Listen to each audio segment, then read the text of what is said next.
Okay, folks, let's go ahead and get started. My name is John Lohman. I am the publisher of the Corridor Business Journal. I want to welcome you to our latest free webinar as part of our Corridor Rising 2.0 series. As many of you know, we at the Corridor Business Journal host many events throughout the year, but with the COVID-19 pandemic, that has caused us to do some adapting and changing. And so we've been hosting webinars throughout the month of April. We've had great topics, great speakers, and we've got another great topic and group of speakers today that are going to shed some light on all things unemployment, particularly with regards to post-PPP. So we have three experts today who have taken time out of their busy schedules to, again, help shed some light on these complicated topics. And we are going to be taking questions from the audience. So if you have questions, you are welcome to put those in the chat or the questions section of the Zoom conference, and we'll do our best to get those questions answered. I do believe we are on Facebook as well, so welcome to all our Facebook Live friends out there. I'd like to start by introducing our three experts today, and then we'll dive right into some questions. We're fortunate to have Brenda LaMarche with us. She's the President and Human Resources Consultant with BLR HR Consulting. And we have two attorneys, friends of ours with Nyemaster Goode, which happens to be the largest law firm in the state of Iowa. They've got a location in Cedar Rapids and Des Moines and Ames. We have Haas with us. She's an attorney who specializes in labor and employment practices. And we're also fortunate to have Naomi Smith. She's also an attorney with Nyemaster, and she specializes in corporate practice. And so all three of these folks are a wealth of knowledge, particularly when it comes to the topics we're dealing with today. So we're going to dive right in. Brenda, let's start with a question to you.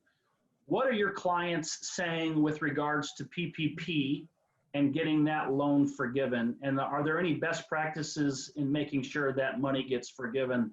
I think that's probably very top of mind for a lot of small business owners right now. Great, John. Thank you so much. So yes, I have a lot of clients that are asking questions left, right, upside down, and inside out. Every type of question you can imagine is being asked about the loan forgiveness part of the PPP program. And a lot of the concerns are really surrounding what's happening or has even been happening with many of the employers in the area today. Some of it is, I have my loan, I'm so excited. And then the other flip side of it is, I don't have any work for these people to do. Now what am I supposed to do? And so they're really struggling with the back and forth of, well, do I pay them anyway? I have the PPP loan, or do I just let them stay on unemployment and just pay what I pay for what's happening in my business today? And so it's a real challenge on what's been going on with the employers today on trying to determine how to use that PPP money, whether or not to accept the PPP money, and or what's going to happen if they don't get everything forgiven by the SBA rules that the government has not quite really clarified yet for everybody.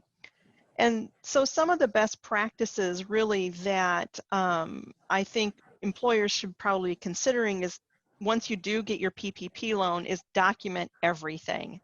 Every single penny that you take out of that money and that account for paying for your payroll costs and expenses, how you calculated each draw, keeping payroll registers, spreadsheets, documenting everything, as well as documenting whether or not you received an economic injury disaster loan grant, which does affect the forgiveness in the end according to the SBA.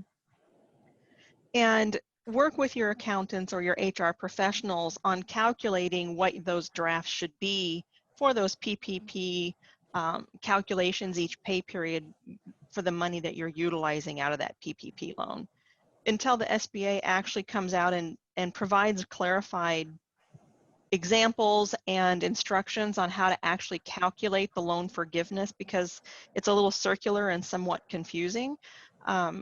We're kind of still hanging out in the air until those finalized PPP guidelines come out. Naomi, anything to add to that with some of the clients that you've been working with?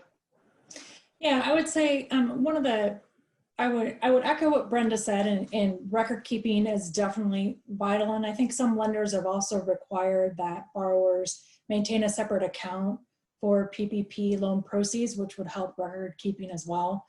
I think it's important to remember when you're looking at permissible expenditures of the proceeds. I think everyone's really familiar with what those are, but there's, in order to have the amount you're spending forgiven, there's a requirement that 75% of that amount be on payroll costs, even though there are other eligible expenditures for those proceeds. And if you don't spend 75% of it, at least on payroll costs, you would not be eligible for loan forgiveness. And we're waiting on SBA guidance on scenarios such as what if you still have funds remaining after a portion of your loan is forgiven? Does that 75% still apply to how you spend the money? There's just some gray areas because the 75% requirement was not in the CARES Act to begin with. So that caught some of us a little bit off guard afterwards, and we're not sure how that requirement is going to apply to any amount of the loan after the loan forgiveness. Also, when making determinations on how to, whether or not to maintain and retain your employees or retain compensation levels, your loan forgiveness is impacted by those levels.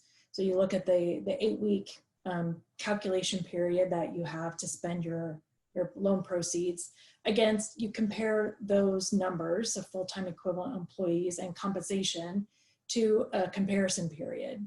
There's 3 different comparison periods for employers to look at. But if you have a reduction in the number of full-time employees between the comparison period and your 8-week spend period, your amount of loan forgiveness is proportionally decreased.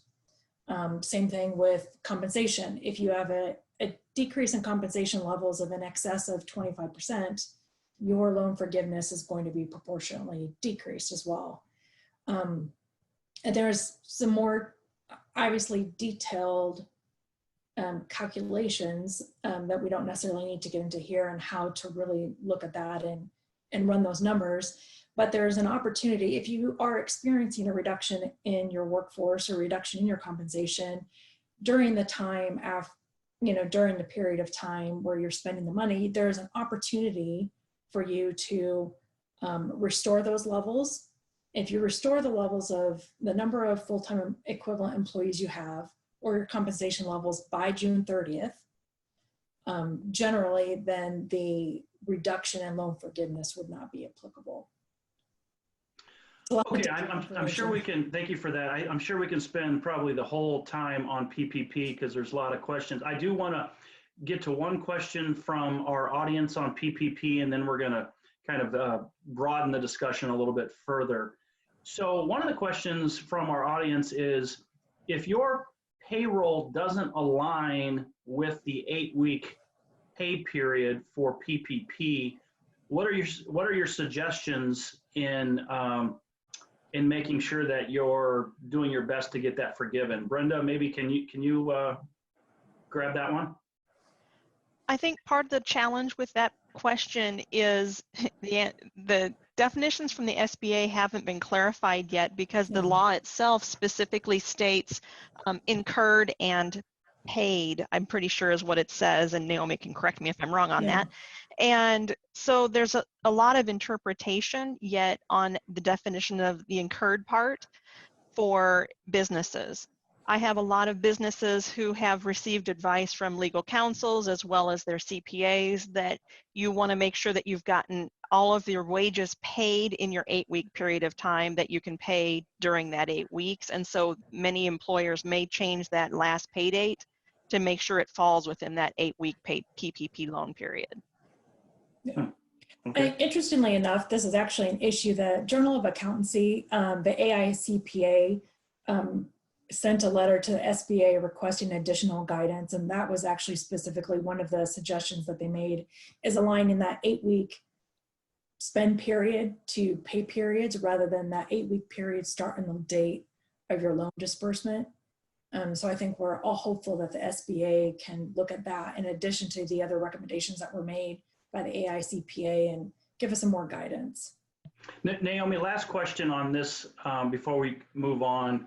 Do we know when we're going to get any guidance on this, or is it still up in the air? We were actually pretty hopeful we would see something yesterday. We got additional guidance came out from the SBA. So I think every day we hope it comes out that day. We're getting to the point where the guidance is really needed as the borrowers look towards loan forgiveness and how to spend this money. I wish I had a crystal ball. Good, thank you for that. So let's kind of go back to basics now and discuss a scenario where an employer gets the PPP forgiven. They do all the right things, but business just hasn't come back and they need to cut payroll expenses either for the first time or again. They can, of course, reduce compensation, terminate employees, or furlough those employees. Fran, can you talk a little bit about the differences between termination, furlough, and help us understand that a little bit more? Sure. So the difference between a furlough and a termination, or a furlough and a layoff, is that when you have a termination or a layoff, you are severing the employment relationship. So that means that there is no continuing obligation on the part of the employee to report to work. Now, with a furlough, it's different. That employment relationship is maintained. It just means that the employer doesn't have work to do. And so the employer can tell the employee, hey, we don't have anything for you. You need to go home. We'll tell you when you can come back. And so, go ahead. Yep, Sorry, I was just going to say, Workforce Development, which handles our unemployment benefits here in Iowa, handles those two situations different. And so it's good to. So I think ensure that when you communicate with an affected employee. Sorry, go ahead. Nope. I was just going to say, to make sure that there's some clarity with the employee on what is happening. Sometimes we don't know what it will turn into, but when that initial communication is made, it's good to be clear. So are people that are terminated or furloughed or their compensation or hours are reduced, do all of those individuals qualify for unemployment? Do we know? And am I missing anything that's possible on this reducing workforce cost? Brenda, maybe we'll go to you next on this. The answer to that question is it depends. So if everything's always it depends, and I see giggles over here from people that participate. So if an employee is terminated for cause or for a reason, and the employer is choosing to protest the unemployment claim and provide the documentation as to why an employee was terminated for cause or reason, then the employee may not be eligible for unemployment in the state of Iowa, which means that they would also not be eligible for the $600 CARES Act contribution either. So if an employee is furloughed because of COVID, or if they are temporarily laid off, or their hours are reduced, or their salary is reduced, they may be eligible for benefits under the unemployment regulations, depending on how much wages and the monetary value of their wages are during the base period that the state of Iowa utilizes for unemployment calculations. And basically, the state of Iowa is looking at an 18-month base period when they're calculating wages and eligibility for benefits. So just some clarity. I got a question from the audience again. You know, what happens if an employee is brought back for PPP and they survive the 8-week period, but then they get laid off after the 8-week period? That loan should be forgiven if they meet all those other obligations. Naomi, is that correct? Well, this is also something we're looking for additional guidance on. So the language in the CARES Act and the guidance we've received so far just talks about, the period of time for which you have to meet those requirements, and the additional time you can plus up those numbers by June 30th. So what's not clear is if you receive a loan and loan forgiveness, and subsequent to June 30th, lay off your employees, does that affect your loan forgiveness? There's nothing out there on that. I would say that I wouldn't expect that there would be guidance on a type of a clawback different than what we might be seeing on the front end, and that borrowers have to make a certification when they apply for the loan and when they apply for loan forgiveness. And it's a good faith certification to a number of things. And when you're applying for a loan, it's generally a good faith certification that you have a financial need for the loan.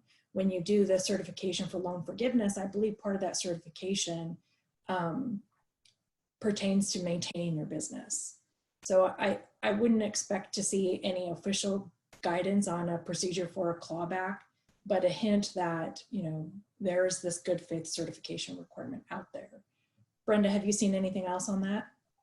I haven't seen anything else on that. And the other thing that I just kind of want to make sure that I address a little bit on, you know, if the employee is brought back during the 8 weeks, they're paid during the 8 weeks, and they were on unemployment previously, they do need to report into the state on doing their weekly reports to the state on income and hours worked. So that way they are not double dipping and collecting unemployment during the same time and being paid wages during the same time. Then once that time period is up, if they are actually laid off again, if the state has closed their unemployment claim, they would have to reapply for unemployment and would have to go through that process again. If the state has not closed their unemployment claim, then they would be able to just report that they didn't work any hours, and their unemployment benefits then would go back to their eligible levels. Brenda, I want to stay with you on this next question. We're hearing that with the unemployment benefits increased by the feds, that some employees are making more than they would in their actual job. Have you been hearing this, and how do you see this playing out? Actually, I've been having humongous problems with this, where employees are arguing with their employers that they don't want to come back to work and don't want to go back on the payroll because that extra $600 is helping them significantly. And it's, you know, a dilemma for employers who just want to do the right thing and get employees back to work and be paying them through payroll, which is what the PPP program is doing. Ultimately, it boils down to talking to the employee. In my personal opinion, it boils down to talking to the employees and finding out, well, is the real reason they're not coming back to work because they need to stay home and be caring for their kids because their kids don't have school? Or are there other extenuating circumstances like caring for an elderly parent or something along those lines? But if the employee really truly just doesn't want to come back to work because they want the PPP money and you have work for them, recall them, in my personal opinion. And if they still refuse the work, then you report it to the state that they refused the work, and that potentially disqualifies them from unemployment benefits. Fran, what are you hearing with your clients with regards to that, and how long is this bump gonna last? I was hearing something maybe through July, but can you provide some clarity on that, please? Sure. Take the second part of your question first. I'm not precisely sure on how long that will last, but it could be beyond July. And like Brenda, my clients are seeing the effects of that extra $600. So one thing that employers should be doing, if you are telling employees, hey, there's work for you, it's time to come back. If an employee refuses, and whether it's for a reason that, you know, is one that Brenda mentioned, they don't have childcare, it's a COVID-19 related issue, whatever it is, there's a form Iowa Workforce Development has on its site. And an employer who has an employee who refuses work, you need to fill that form out and return it to Iowa Workforce Development. So it requires more record keeping, but that's going to be a really important piece in all this to help employers cost of the pandemic. Thank you for that. Fran, I want to stay with you on another question. You know, who's paying for unemployment insurance right now? Is it the employer or is it the federal government? And how long is that going to last? Do you know? So if employees are unemployed because of the pandemic, because, there's no work because of the pandemic or some other reason. Right now, all of those unemployment benefits, both the component that is from the state and that $600 CARES Act is being paid by the government, a combination of the state and the federal government. And it's been that way since March. That changed. Iowa Workforce Development has issued an announcement that says that once the fund, the trust fund it has for state benefits reaches a tipping point, and I think it's 950 million. At that point, Iowa Workforce Development is going to start charging employers for the Iowa portion of the unemployment benefits, and so that's going to end up costing a lot for a lot of our Iowa employers who right now aren't paying anything. As to when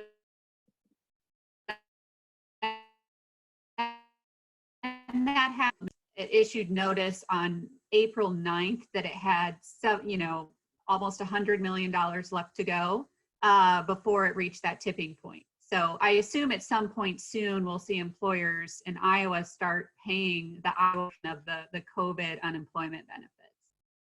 Okay, good. Thank you for that. Brenda, I want to go back to you. If employers need to make some labor reduction moves after the PPP period, are there some common mistakes that can be easily avoided that you would recommend to small business owners? And then maybe as a corollary to that, what about rolling furloughs? Can you talk a little bit about that as well?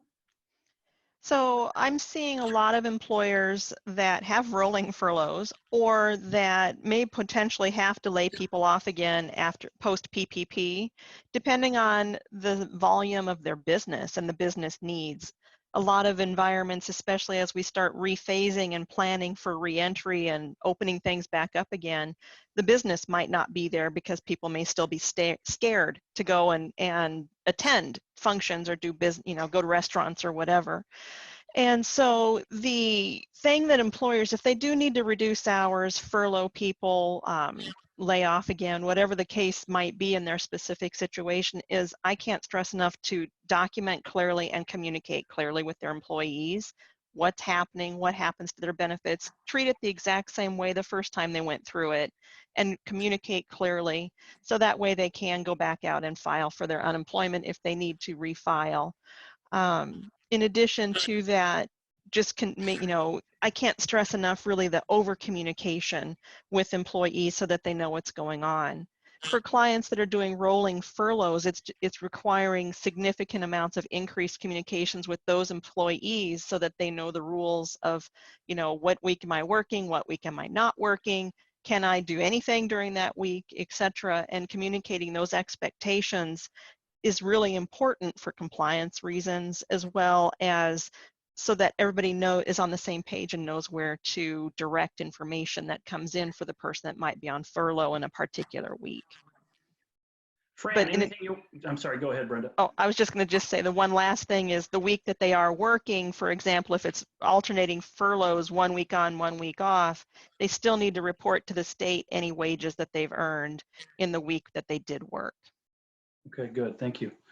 Fran, anything you want to add on rolling furloughs? Just one thought to keep in mind.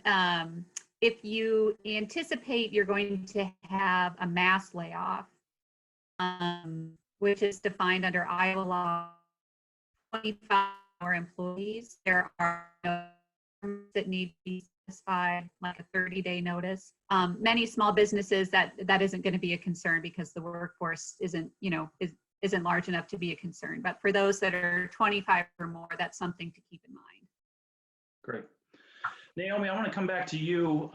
There's an employee retention tax credit that might not be as well known as the PPP. I wonder if you can talk just a little bit more about that tax credit and what that involves. Yeah, absolutely. So I do think since the focus of many of the Iowa businesses has been on the Paycheck Protection Program, this credit that was a benefit provided under the CARES Act has been a bit overlooked. But it's a credit that is a credit against payroll taxes for qualifying wages paid to employees for a given calendar quarter, for the quarter in which the employer is eligible. There's a max amount of qualified wages of up to $10,000, and the credit is 50% of the wages paid. So when you boil it down, it's a max credit of $5,000 per employee in the aggregate of all quarters for an employer that's eligible. So to be eligible for this tax credit, the employer would have to be in business in 2020, operating a trade or business, and then meet two tests, one of two tests. They would either have to be subject to a governmental order limiting commerce, trade, business meetings, etc., or it would have to suffer a reduction in its gross receipts when compared to the prior calendar quarter. And that one is a bit more complicated because they look at a period of time. So say, for example, in your, when you look at your percentage of gross receipts compared to 2019, your first quarter, you were at 60%. The second quarter, you were at 40%. The third quarter, you were at 80%. And then the fourth quarter, you're at back down to 70%. So the time period starts in the first quarter where your gross receipts are less than 50%. So in my example, you start to qualify in your second quarter and you continue to be qualified until the first quarter after the quarter in which your gross receipts are more than 80%. So in my example, if in the third quarter your gross receipts were 81%, then you still qualify in that quarter, but in the fourth quarter you cease being qualified. So it's a bit technical, but so you look at it, it's determined on a calendar quarter basis. So for each quarter, if you're eligible, then the credit is 50% of the amount of qualifying wages that you pay in that calendar quarter. The biggest benefit of this employee retention tax credit is the ability of the employers to actually get access to this money very quickly. And they can do that by accessing their deposits that are required to be made to the IRS. So if they are paying qualified wages in second quarter and they can calculate their anticipated tax credit for that quarter, rather than making those deposits, they can actually retain those deposits. And if the anticipated credit is more than the deposits that they have available to make with the IRS, they can actually get an advance refund of that credit by filing Form 7200. And we're being told that those will be processed within 2 weeks. So the biggest benefit of this credit is the access to funds really immediately by allowing you to access your deposits that you would ordinarily make to the IRS. Great. Brenda, anything you want to add on that employee retention tax credit? No, a lot of payroll companies are actually providing assistance and support, and some payroll vendors, if you're using a third-party vendor, have quick and easy ways to have that set up so that way you can actually apply those credits accordingly. And however, I have noticed though that most of the outsourced payroll vendors will not file the 72 whatever number form it is, I always forget, in order to get the advance on future amounts. So work with your payroll vendors to get your information together so that way you can apply for that advance if you need that money. Yeah. Great. And John, I would add that one of the reasons why this has been probably a bit overlooked is because if you get a Paycheck Protection loan, you're not eligible for the employee retention tax credit. Okay, well that's important. Good, thank you for mentioning that. If you start taking the credit and then later apply for a PPP loan, any credit you take, whether before or after getting the loan, is subject to recapture. Okay, good. All right, we got another question from our audience, and I think we touched on it, but I want to just make sure we answered it properly. Can I bring back an employee who was laid off due to COVID-19 for a couple of weeks of working without this employee losing their unemployment status after the 2 weeks? And if yes, what does he or she need to do other than report on their weekly report that he or she did work during that week? Does that make sense? Maybe Brenda? Sure. Based on the information that I have been seeing with the state of Iowa for unemployment stuff, I think I've mentioned it earlier that an employee needs to report on a weekly basis whether or not they have had any income coming in from any jobs during their claim of unemployment. And so they would just need to be reporting on a weekly basis, to my knowledge. Fran, do you have anything different?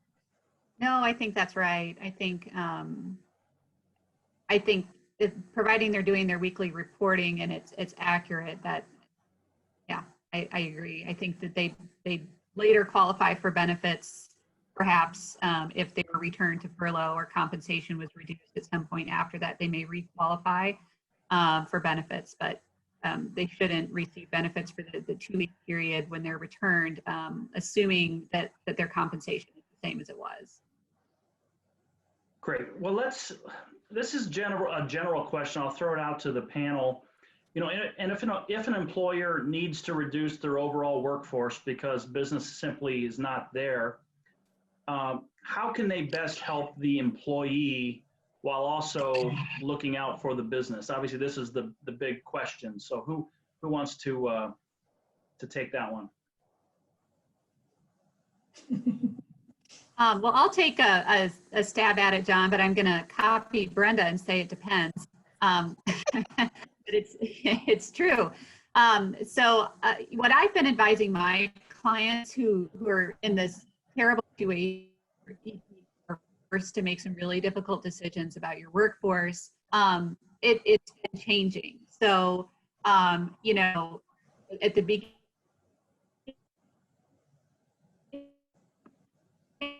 of this pandemic, the federal saying that Iowa Workforce Development and the federal government are going to pay these very generous unemployment benefits, and the employer won't have to pay. It is a win-win for everyone if we can put them on unemployment, then they're out of the workplace and, you know, they're safe at home. That seems to work for everyone. I think it's going to become much more difficult to make a decision once those Iowa unemployment benefits start being charged back to the employer. You know, what's in the best interest of the employee? I think it's one of those situations where if you're in a position to make some individual decisions, you know, if your workforce is small enough and you're permitted to do that, can you put employees on this new federal FFCRA leave, the pandemic leave? Do they qualify for that? Because if they do, they get and, you know, those benefits should, at the end of the day, if they're tracked appropriately, be paid by the government, so that then for the employer, and then they're safe at home as an employee too. So to the extent you can do that kind of individualized assessment and see what benefits might be available for each employee in each circumstance, that would be ideal. We aren't all in a position where we can do that. And Brenda, I'm sure you have as well. Brenda, anything to add there?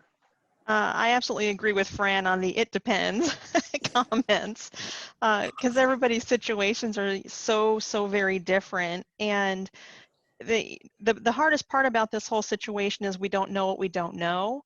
And as we continue going on, all we can do is start preparing for what the new norm will be. And you know, just working through, looking at all of the information and communicating with your employees, I think, is still going to be what's going to work best in that situation. Great. John, if I could, and I'll Please. add just to piggyback on something that Fran said, if you do pay the qualified sick or family leave under the Families First Coronavirus Response Act that Fran mentioned, there's a payroll tax credit for that leave as well, and it's actually 100% of the credit up to the max amount that's required to be paid per employee. So, I think that with all of the programs that are available, whether it's a loan funding program, tax credits, or other tax benefits, being armed with all of the information to make this decision, including private sources for funding. If you're in the restaurant business, is there anything coming out of the Iowa Restaurant Business Association that could be helpful? Having all of that information before you make a decision is, I think, the most helpful. Great.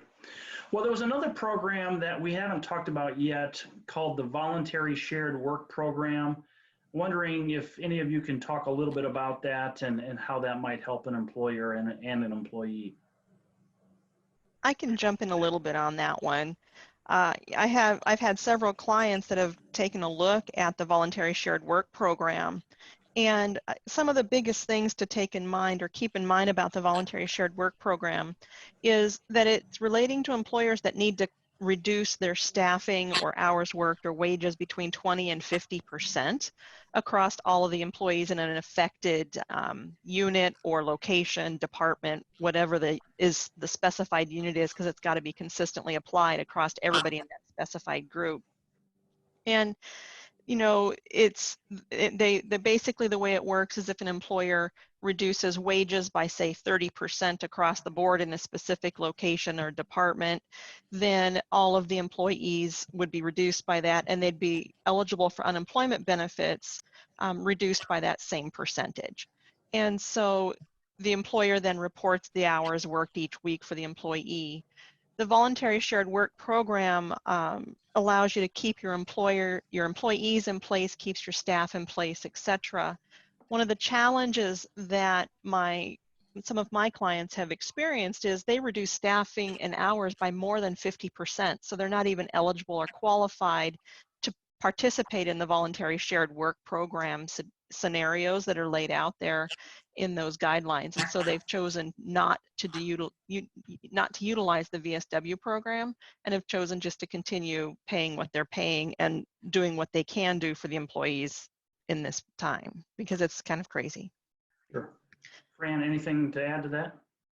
Well, I've had clients take a look at it too, and those who've given it a hard look have ended up passing on it. It may work well for some businesses, but the plan, to make it work, you have to get the plan approved by Iowa Workforce Development, and then you really, as an employer, you have to hold up your side of the bargain. That's the expectation.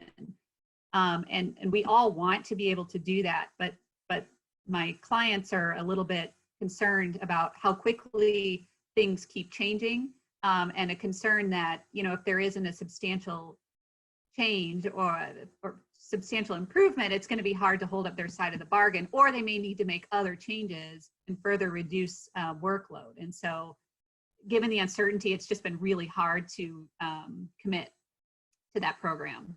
Sure, understood. Thank you. So Brenda, I want to go back to you.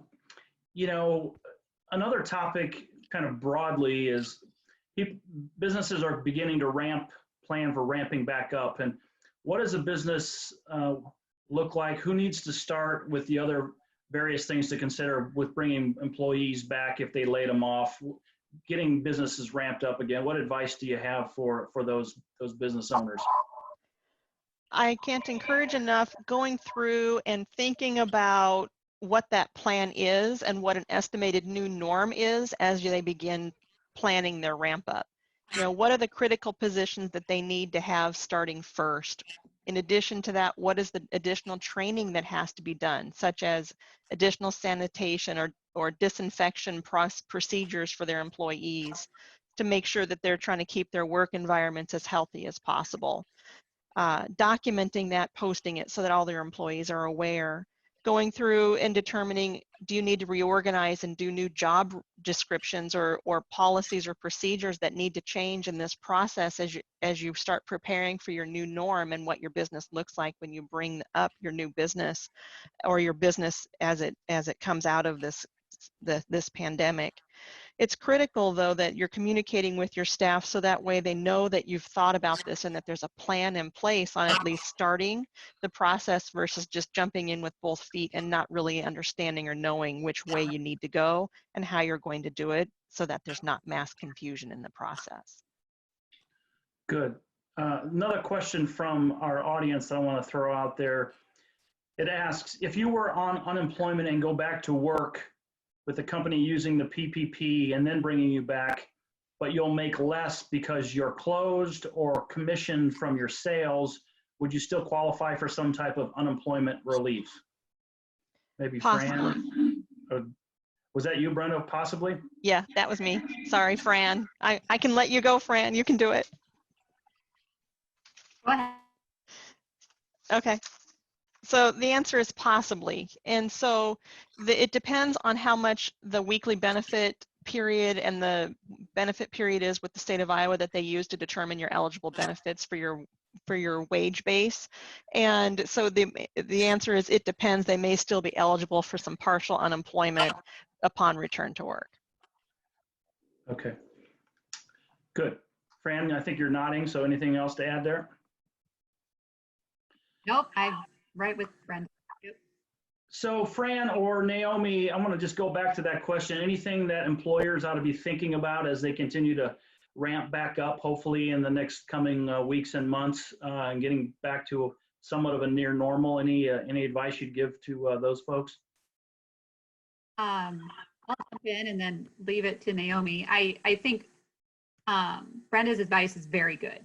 We need plans before we help with employment and morale. I think, you know, the legal perspective I have is OSHA. We are seeing a real increase in OSHA enforcement and OSHA investigations with the pandemic, and a plan when you reopen that helps employees understand what their obligations are toward each other for a safe workplace is, you know, it's good common sense. It's the right thing to do, and it's also going to keep you out of trouble with OSHA. So that's one thing. I would also add that when employees are coming back, you know, there will be many who I think we're going to be experiencing the effects of the loss of childcare for some time. And so there are going to be a lot of employees who potentially qualify for this childcare leave. And whether it's childcare leave or some other COVID related leave, make sure that you're documenting those reasons for leave appropriately.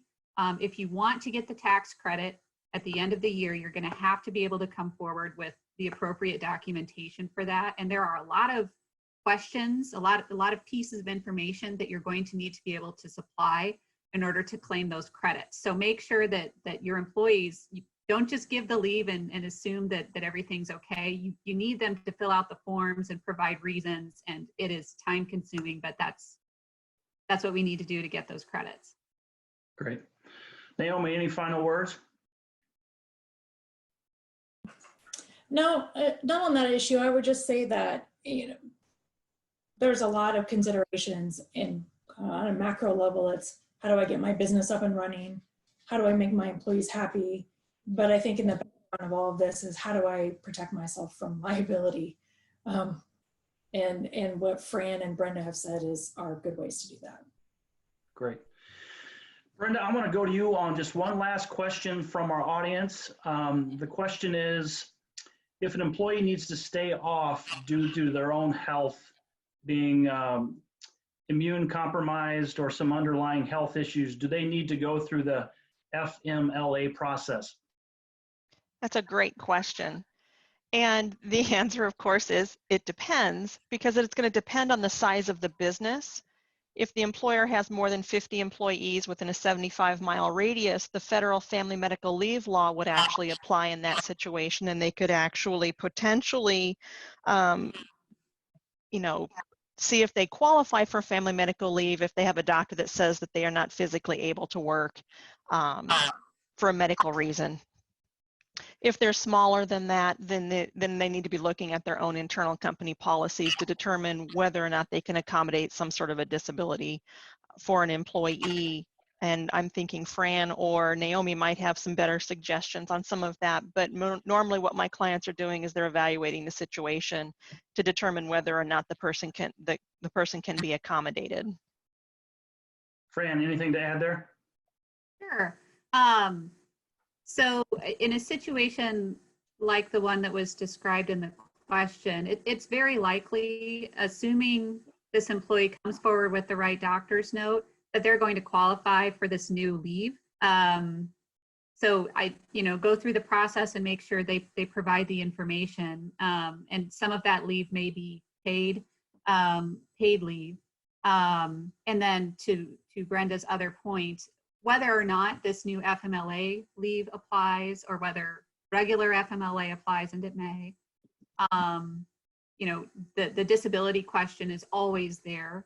So if this person's physician is taking the position that this employee has a medical condition that prevents them from reporting to work for some period of time, you do need to go through that analysis to determine, is there a way to allow this person to work without coming to work, teleworking, or is there some kind of leave we can place them on, even if we're not legally obligated to do it under the FMLA? Do we need to provide them with some leave under the Iowa Civil Rights Act, which has the disability accommodation expectation?